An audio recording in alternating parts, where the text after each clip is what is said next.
these are the batteries that keep us moving, right? So every time you're getting up chair, you're going for your jog or your walk, that's the energy, the currency is at the foundation is being created by these mitochondria. And so at the end of the day, when you're fatigued or you're having this lack of clarity, that's just the energy deficit of your mitochondria not being in top shape. In today's episode, we discuss the science of your mitochondria, the energy powerhouses of your cells. We are joined by guest expert Dr. Anurag Singh, MD, PhD, and Chief Science Officer of Timeline Nutrition, a company that manufactures an advanced supplement called Urolithin A that improves mitochondrial health. If you want to live a long and healthy life, you need to understand how your mitochondria work and how to keep them healthy. And in this episode, Dr. Singh discusses the science of mitochondria and how lifestyle interventions like exercise, fasting, and targeted supplementation with compounds like Urolithin A are essential for energy production, a long life, and peak performance. These mitochondria in the muscle cell, there are thousands of mitochondria, and they're really a network. Think about the energy grid powering the electricity in your local town. That's how they are. They're really very closely knit. So you need to have a very good network of healthy mitochondria communicating with each other, and that can be improved with nutrients such as coenzyme CoQ10. All right, Dr. Singh, welcome to the Fit Father podcast. We are so happy to have you here and to have a great discussion on mitochondria, energy, longevity, and the exciting compound Urolithin A that you are a champion of. Thanks for being on the show. Yeah, thanks for having me. Absolute pleasure. So it would be nice to get into a little bit of background on your journey into medicine, into medical research, and why you've zoned in on mitochondrial health. And a little bit of your background and credentials would be a nice place to start.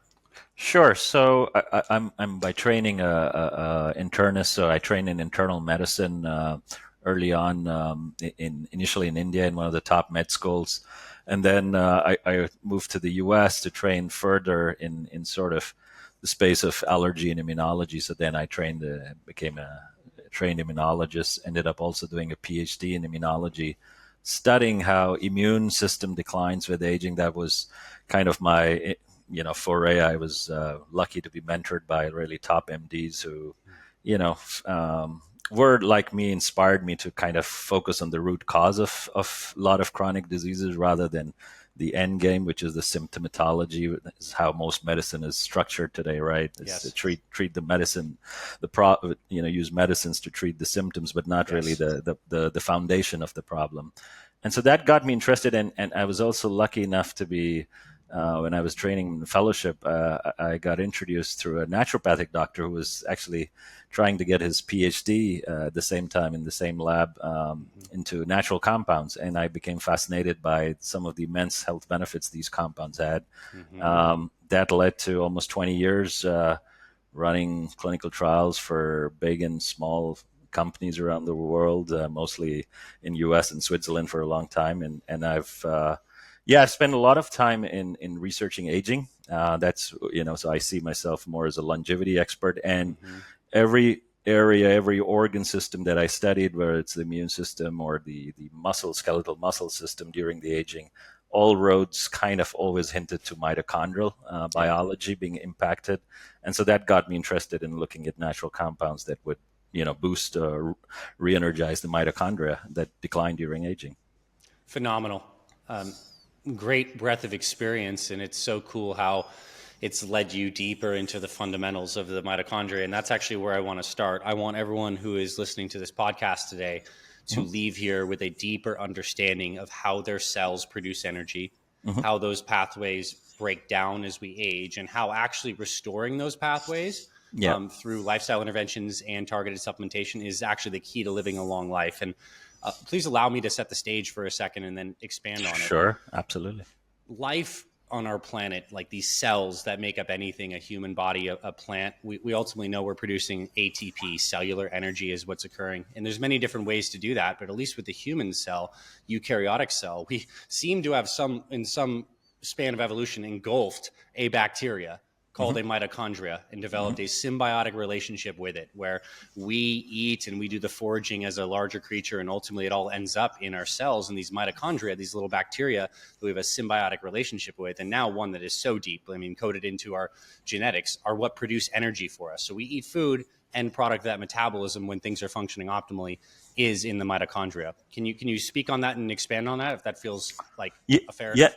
yeah, sure. That's a great segue. So you're absolutely spot on. So mitochondria are these ancient bacteria that co-evolved with us. We provide them with the nutrients from our diet, and they kind of integrated with our cellular machinery to help us metabolize a lot of these nutrients. And in many ways, everybody hears this in school biology textbook, that they are the powerhouse of the cell. Mm-hmm. Now, what that means are these are the batteries that keep us moving, right? So Mm-hmm. every time you're getting up chair, you're going for your jog or your walk, that's the energy, the currency is at the foundation is being created by these mitochondria. And so at the end of the day, when you're fatigued or you're having this, lack of clarity, that's just the energy deficit, of your mitochondria not being in top shape. And so that's what I want your listeners first to take away. Now, the second is, as we have co-evolved, these uh, powerhouse of the cell have also been influenced by our metabolism and our aging Mm-hmm. process. And the other cool thing about mitochondria is a lot of them they have their own separate DNA, okay, that we Yeah. call mitochondrial DNA. So, which is separate from the human sort of the DNA. So there are times when you have mitochondrial DNA problems, and there are kids who have muscle problems or neurological problems. And so a lot of this DNA is inherited from the maternal side. And so Mm-hmm. there's a lot of research going on in this area, but I won't go too deep into it. The problem that happens with aging is, think of mitochondria as the batteries on your cell phone. Okay. Mm-hmm. When your battery is fully charged, it's green. That's the peak of mitochondrial health. And now think about your phone with 10% charge and it's showing as kind of red, a little red, and only left. That's what happens to mitochondria with aging. You only are working on this little reserve because they get damaged. They accumulate what we call reactive oxygen species, Mm-hmm. oxidative stress. Not to get too nerdy, but they get damaged, and we can't really clear these damaged mitochondria out, and that's the problem that happens with aging. Mm-hmm. Yeah, and I think that is important. So when people hear that term, reactive oxygen species, another word that's thrown out is free radicals. And effectively, from a chemistry, physics perspective, these are compounds that are unstable, that bump into things and damage them and create further oxidation. And when our DNA itself gets damaged, that can be a precursor to cancer. When the lipids on our cells get damaged, that is, basically synonymous with inflammation and all the cellular signaling that Mhm. happens off of that. So we need to keep our mitochondria healthy. And also mitochondria, I think of them like housekeepers, like naturally, even just through the course of a life cycle. We're in our homes, we're making food, we're making garbage. Like we just build stuff up from regular cellular respiration. Even functioning mitochondria create Mhm. a degree of reactive oxygen species, correct? Yes, there's always what I call a yin and yang, and the balance is always, there's only so much real estate inside a cell, and there's always filled with mitochondria that are healthy, that are producing energy, then there are mitochondria that are getting damaged in that process of producing energy. But as long as this cycle of healthy and unhealthy is in balance, it's okay. But the moment the balance shifts towards the real estate being more on the unhealthy side, that's when problems really start happening at all stages of the aging process.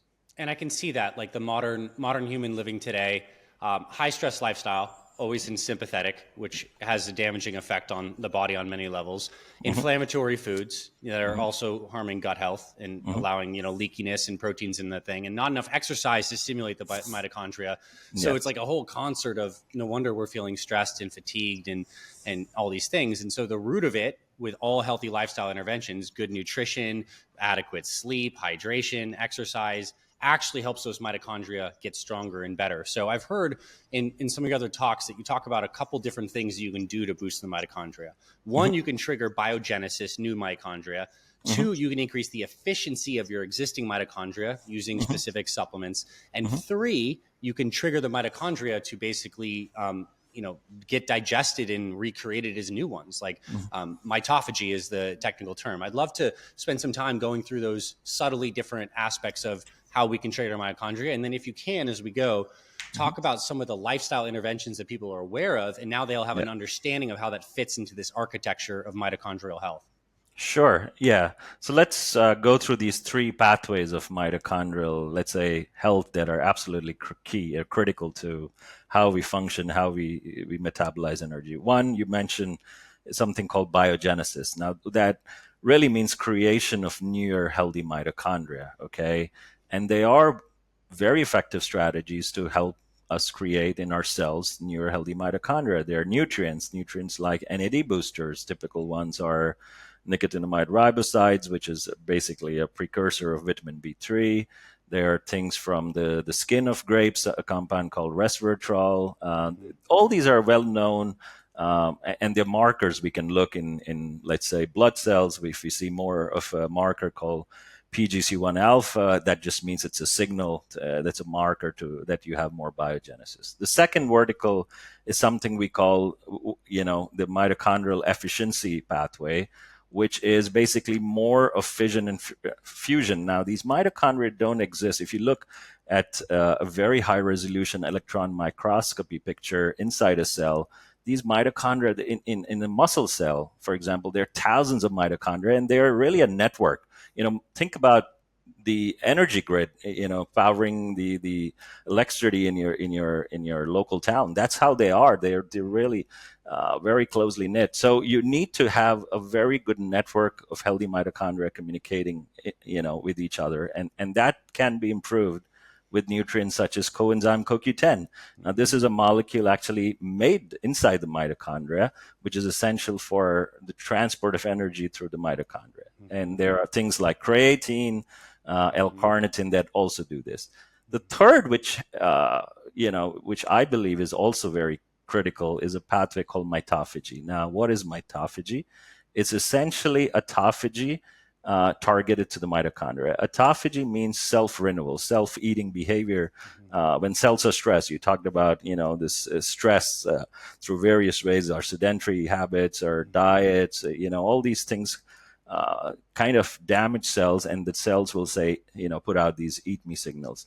Now, when that's specific to damaged mitochondria, that's what we call mitophagy. And mitophagy is always happening, but just slows down with the aging process, and we get a lot of damaged mitochondria. And so, if you could activate mitophagy, you could actually take the damaged mitochondria out, much like a Pac-Man game, eating all these damaged mitochondria, and you will use them as building blocks for new healthy mitochondria. So these are the three strategies. And back just quickly to your second point, what are the other, let's say, lifestyle intervention strategies? The two most effective ones are exercise and caloric restriction. And every compound that I mentioned has been benchmarked to these two interventions. Yes, and that's the thing is like exercise, I think particularly cardiovascular exercise, but strength training is great too, Yeah. stimulates mitochondrial biogenesis. Mm-hmm. Period, full stop, that's great. Getting the body in any signal where it feels like it's lower in energy, we're activating that AMP kinase pathway through Mm-hmm. fasting or exercise is going to stimulate the body to both recycle through Mm-hmm. mitophagy as well as build new mitochondria. So this is why these interventions of exercise and good eating and calorie restriction and intermittent fasting work. They work on many levels, but one of them is these signals to the mitochondria. And so that's fantastic. And I also think there's this a paper that you reference often, a paper in Cell on the hallmarks of aging, and they talk about how there's a couple different aspects of aging. One is mitochondrial dysfunction. Another is like senescent cells, basically cells hanging around that aren't really helping. They're kind of taking up resources, and so autophagy generally helps, but mitophagy specifically is so huge. So, kind of maybe mention that for a little bit. A couple of different hallmarks of aging that mitophagy or mitochondrial health is a part of that.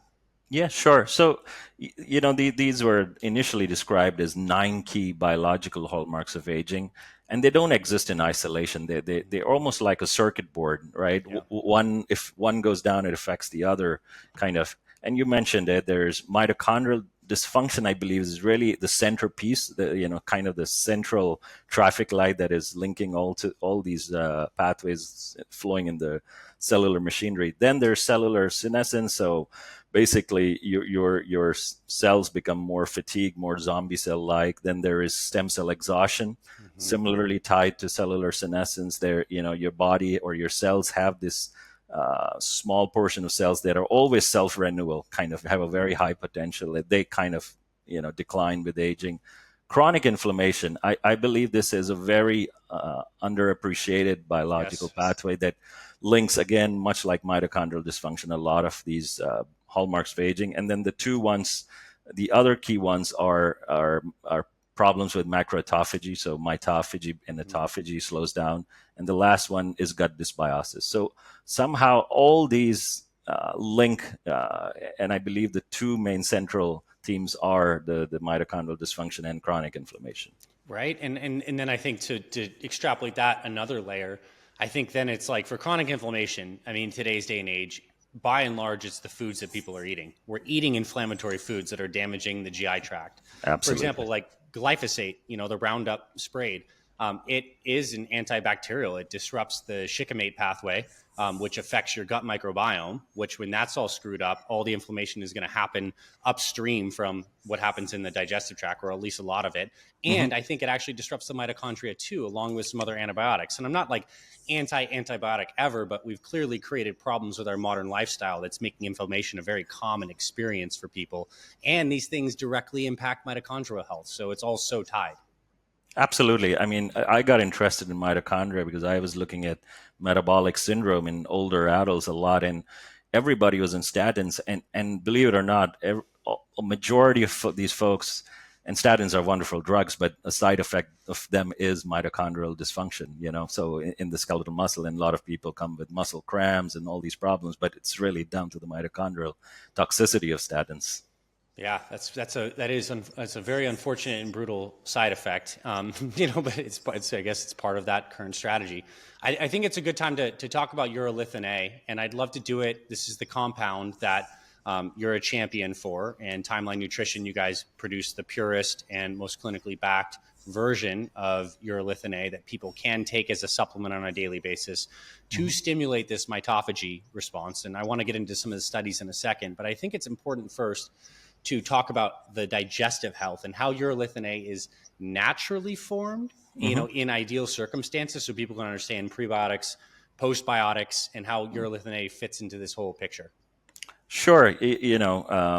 We're, you know, I'm a physician scientist, and we always aspired to be a life science company. And we started with this idea of doing a deep rooted scientific endeavor, looking at thousands of natural compounds and finding the few that had these immense health benefits, much uh, that would delay the aging process. And so we actually started looking at superfoods 15 years back. And so this is a summary of 15 years of research, how we stumbled on urolithin A.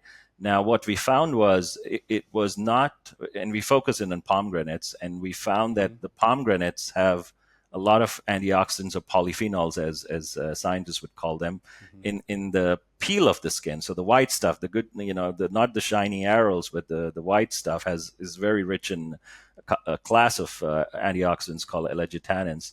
And Mm-hmm. what we found was it was not the allegitannins that were giving the health benefits that were associated with consumption of pomegranates, but it was actually the transformation of these group of polyphenols by the gut microbiome into something called postbiotics, and I'll get into what a postbiotic is. And that postbiotic molecule was urolithin A, which was giving all the health benefits. Now, what are postbiotics? Different from prebiotics, which is basically things like fiber that is food for your gut microbiome, and different from probiotics, which are essentially bacteria that you're taking, live bacteria, to help your gut health and your gut microbiome ecosystem. Postbiotics are like the end result of a very healthy gut microbiome. So they are, in many ways, the pharmacy of the gut microbiome Yes. that is influencing the host, which is us, the humans. And so when we stumbled on urolithin A, the first thing that struck us was that not everybody could make urolithin A. So we went to Italy, we went to France, we went to Canada, US, and everywhere we ran these studies, giving everybody a glass of pure pomegranate juice, we found in countries where Mediterranean diet is very common, so they're eating fermented food, Hmm.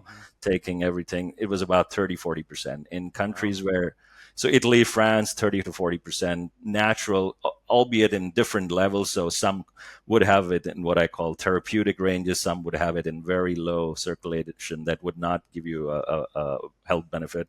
But when we went to this, let's say Canada, US kind of environment, it was almost down to like 10 to 15%, which probably is because of, well, people are not eating a bowl of berries Hmm.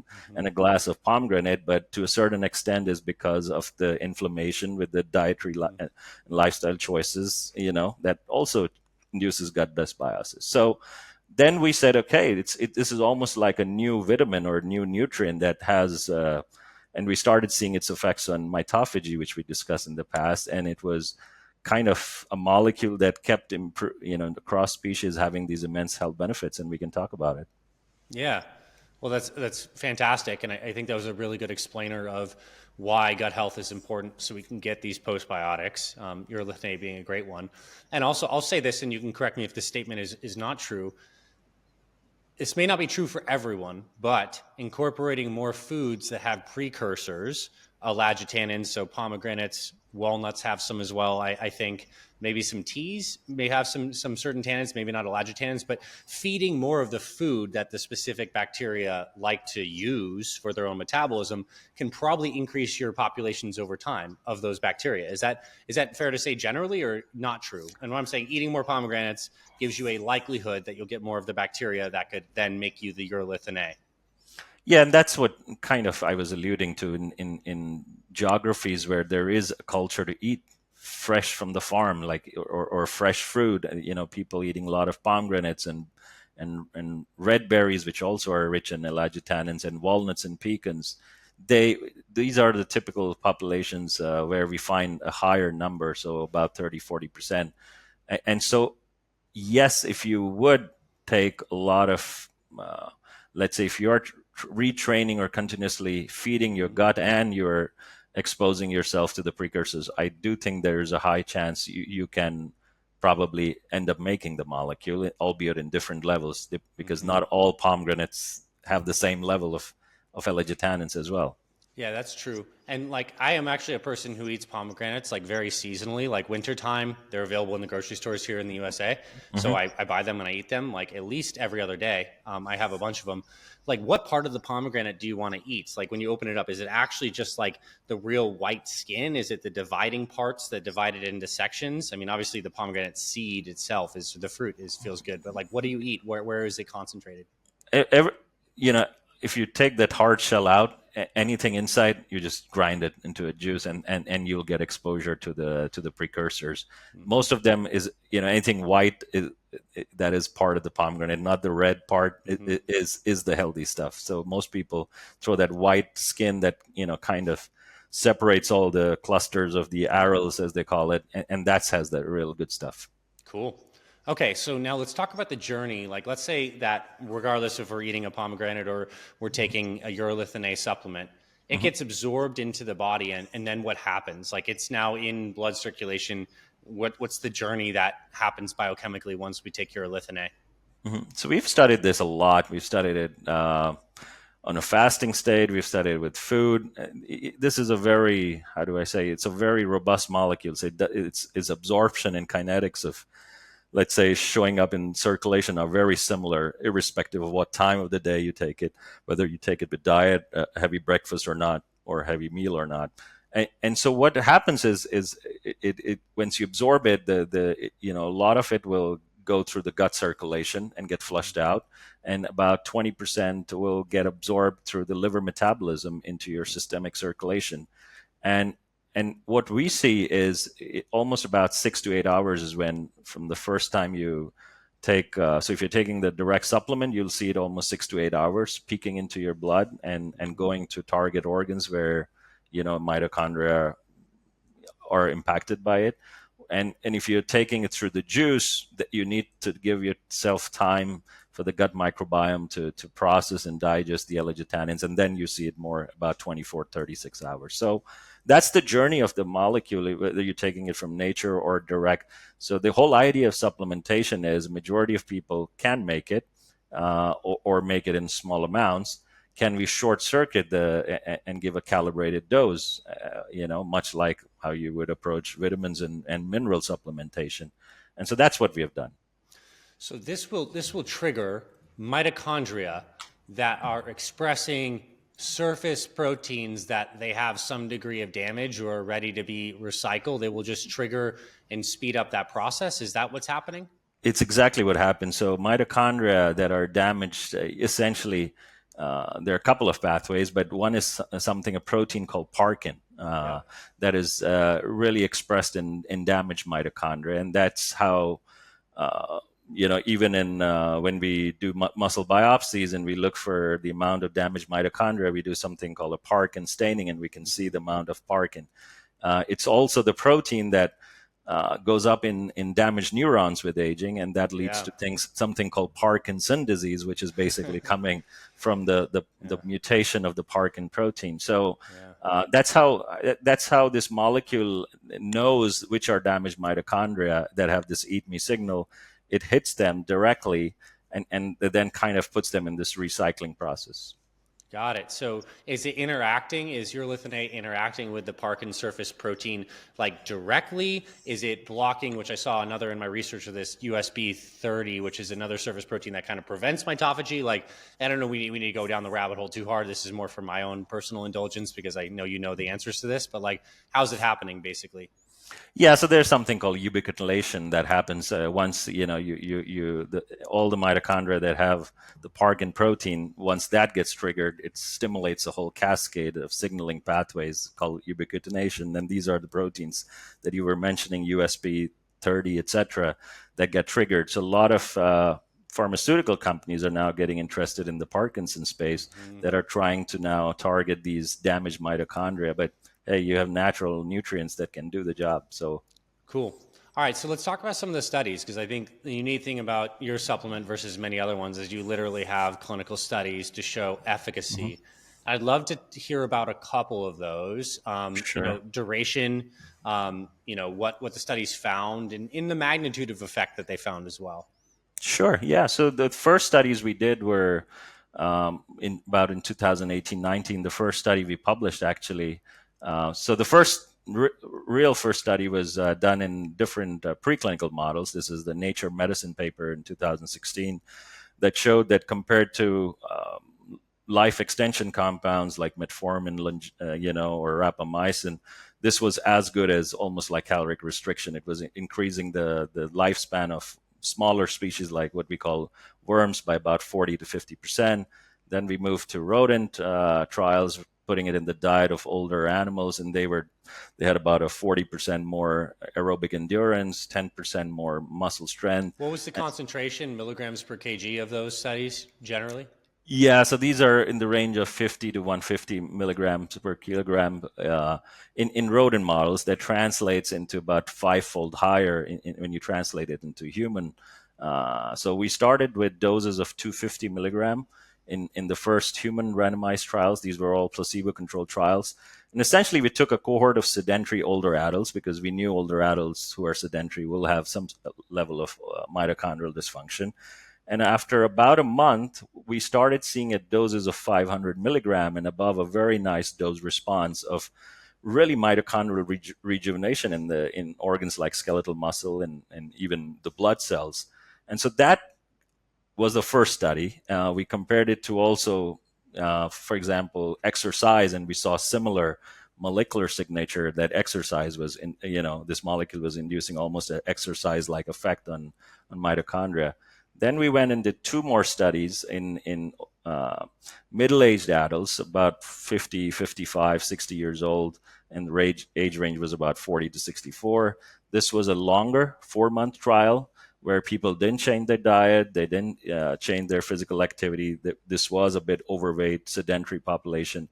And about 4 months compared to placebo, we see about a 10% to 12% increase in muscle strength in the legs. And so that's something that was really astonishing for us at that time. And then we did a third trial, again, in older adults, showing that older adults who are healthy, albeit not very active, they improve their endurance by about 20% in both their hand and leg muscles. So these were the first 3 to 4 trials. We are just now completing a couple more. In a group, very athletic people, because the whole idea is, well, yes, in older and overweight people there is mitochondrial stressor. What happens in exercising folks? Would this work as good? And believe it or not, it does work. But it works more on the inflammation side, because these people already have good peak performance and endurance, and it helps them recover better. And that's the data we are seeing with these, all these trials. That was my initial impression when I read those studies, is like sedentary people are not getting these lifestyle signals of mitophagy that they might get if they're fasting or exercising. So I can see how that would give them benefit. I am interested to see, your athletic population or someone who is doing natural lifestyle interventions for mitophagy stimulation, if there is an effect. So when you say it decreases inflammation, like in what biomarker are we measuring this or seeing? Is it Yeah. yeah. So we looked at things like, so what happens in these, and these are really elite middle distance runners that we focus on. We worked with one of the top sports researchers, and overtraining actually over a season induces some sort of mitochondrial damage, and that is mostly through chronic inflammation in these folks. So the typical 2 markers we focus on is something called creatine kinase, which is a muscle damage marker.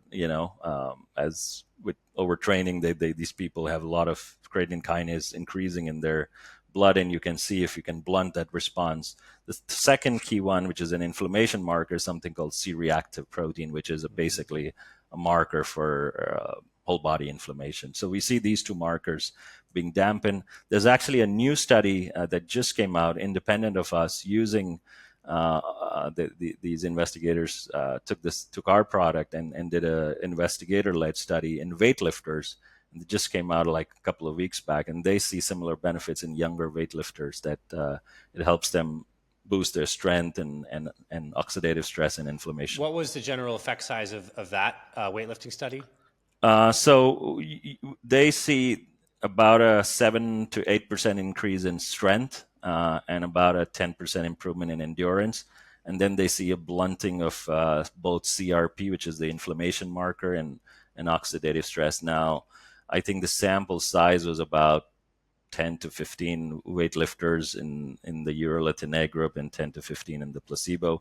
The study we have wrapped up is a bit more higher powered. It has about 20 in each arm, and these are all elite runners that go to Olympics and things like this. What do you think, like, just from a straight lifestyle intervention standpoint? Let's say somebody is doing regular fasting, regular cardiovascular exercise, these natural signals of mitophagy, like how much more benefit would they get from adding urolithin A? I know that's not exactly like a scientific question. I'm kind of asking more for your like opinion and slight intuition on this. Like there's many things we can do and they operate in similar pathways. If someone's doing the lifestyle stuff, is this going to be like a game-changing improvement for them to get in? Now, the number one feedback, and I do know a lot of top athletes, NBA teams, etc., who are taking our product.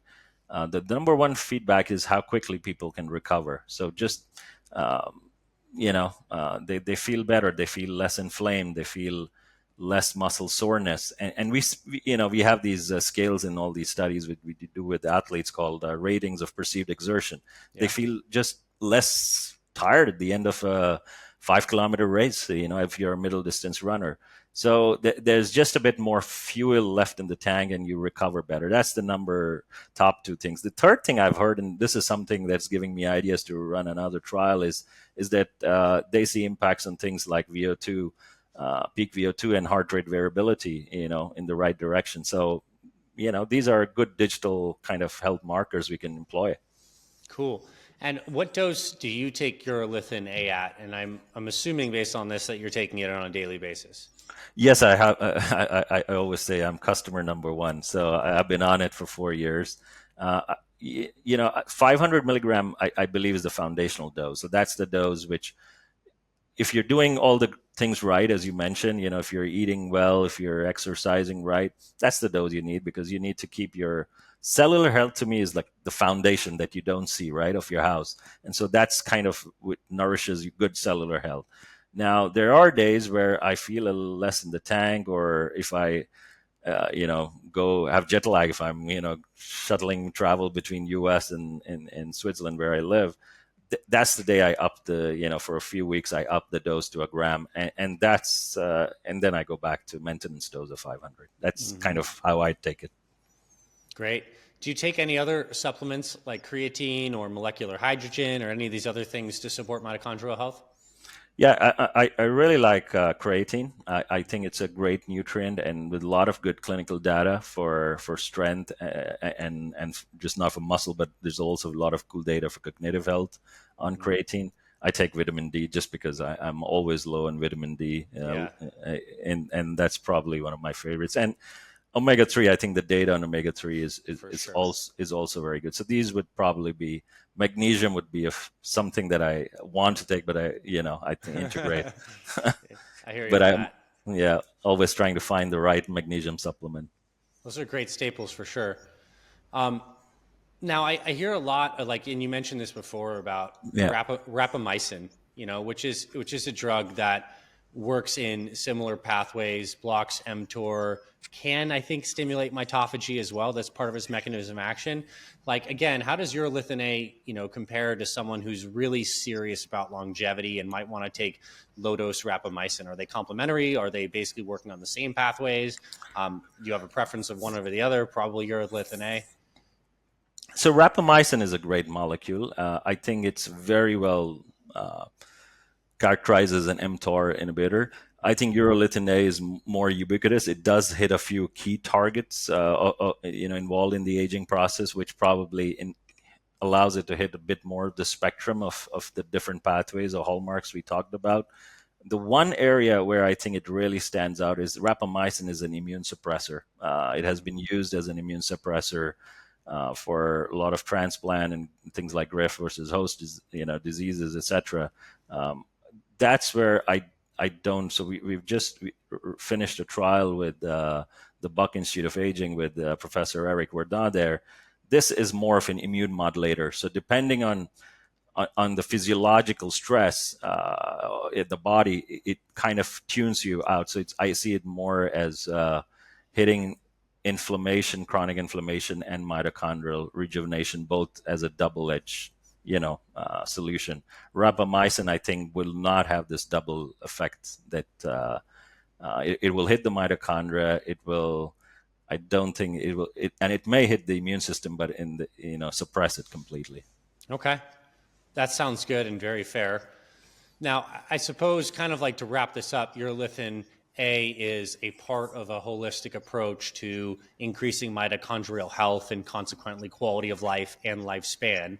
Mhm. If you can leave our listeners and watchers and viewers with, kind of some encapsulating advice on your breadth of experience about what you think it takes to give yourself the best chance to live well and strong and maybe even make it to 100. Like, what is the recipe, including your lithin A?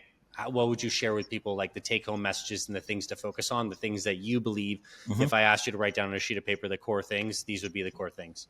Yeah, sure. Again, 25 years back when I trained as a doctor, medical doctor, it was all treat the symptoms, not the disease. And I really believe longevity is a marathon, and it's not suddenly when you hit your 65 that you're gonna suddenly lose your muscle function, or your neural brain health or cognitive health will decline. It starts early, and we see that we see uh, in the 40s that this early peak of aging starts, and a lot of organs are struggling, the more the metabolic the organ. So I think having a strategy which improves on all your cellular health is very key as a foundation. And that's where I would fit all these advanced nutrients like CoQ10, urolithin A, NAD supplementation we talked about. And then what I believe is if your core is right, then you'll even absorb things like vitamin D better. I think you will absorb your vitamins better. And then nothing can beat, exercise and 10-15% caloric restriction. Intermittent fasting is just phenomenal for. I mean, I have seen biopsies. I've looked at mitochondria from those people who exercise versus those who don't, and those who fast and those who don't, and it's really black and white. So less stress, better sleep, and voila, that's it. Yeah, and it's like we know the facts, and it's about implementing them. And so for someone who's listened to this and is interested in trying Urolithin A and trying supplements from Timeline, we do have a special links for our Fit Father community. You can click the link in the show notes, or you can, it'll also be in the email newsletter that we broadcast this out on. And I believe the code is going to be Fit Father Project, where you can try a discount.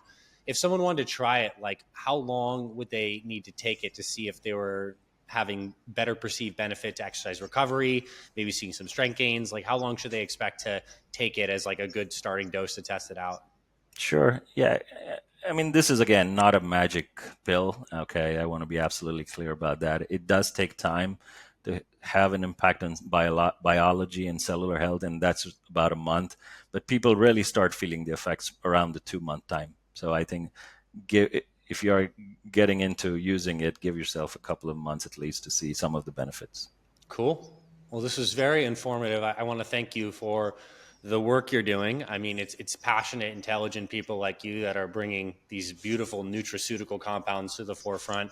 And I'm very passionate about that as a naturopath myself, is like let's bring good foundational compounds that we can get into our lives and help us live longer. So I appreciate that. And again, if anyone wants to try Urolithin A, basically the only way to get the high enough levels of that outside of, drinking pomegranate juice every day, even if you have the gut bacteria, is to take a supplement, and Timeline makes the best one.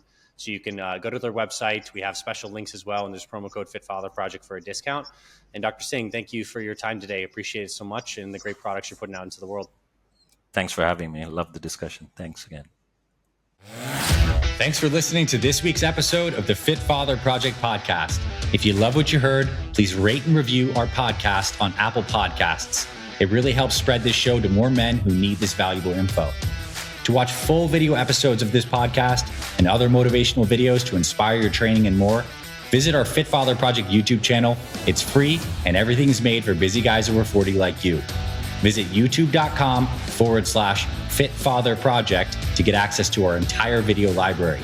And finally, if you or someone in your life is interested in becoming a fit father or needs help losing weight, building muscle, and living healthier after age 40, then visit fitfatherproject.com, where you can see our proven programs, supplement line for guys 40 plus, and free meal plan and workouts to get you started. This is Dr. Anthony Balduzzi signing off. I'll see you in the next episode.